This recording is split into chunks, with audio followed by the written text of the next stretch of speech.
حکمرانوں کی جانب سے اپنی نااہلیوں کو چھپانے کے لیے صحافیوں پر ناجائز جھوٹے مقدمات قائم کرنا معمول بن گیا۔ اس آئے روز کے معمول سے صحافیوں کو ان کی ذمہ داریوں سے طاقت کے زور پر روکا جاتا ہے اور نہ ماننے والے صحافیوں کو ان مقدمات میں نامزد کر دیا جاتا ہے جن کا کوئی سیر پیر نہیں ہوتا۔ سیون شریف کے نوجوان صحافی نظام الدین گھمبیر کا قصور یہ ہے کہ انہوں نے سندھ کی مشہور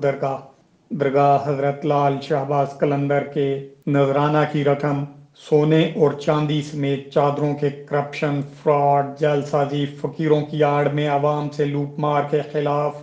رپورٹ منظر عام پر لانے کی جرات کی، جس پر سندھ حکومت اور پیپلز پارٹی کے جیالوں، اسمبلی ممبران اور افسران نے اپنی نااہلی چھپانے کے لیے انتقامی کارروائیاں شروع کر دیں۔ اس رپورٹ کے منظر عام پر آتے ہی وزیر اعلیٰ سندھ مراد علی شاہ کے قریبی ساتھی حرکت میں آ گئے۔ پولیس ان بااثر جیالوں کے غیر قانونی احکامات کے آگے بے بس ہو گئی۔ ایک صحافی کو سڑک پر ڈاکوؤں کی طرح گرفتار کر کے سخت تشدد کا نشانہ بنا کر جھوٹا مقدمہ درج کر دیا گیا ہے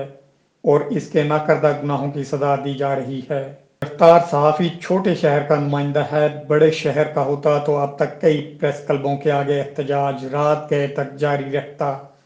مگر اس باہمت صحافی نظام الدین گھمبیر کی جرات کو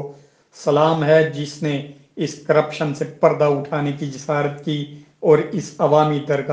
دربار حضرت لال شہباز قلندر، جہاں پورے پاکستان سے ہی نہیں دنیا بھر سے ان کے عقیدت مند آتے ہیں، پر جاری کرپشن کو سامنے لانے کی کوشش کی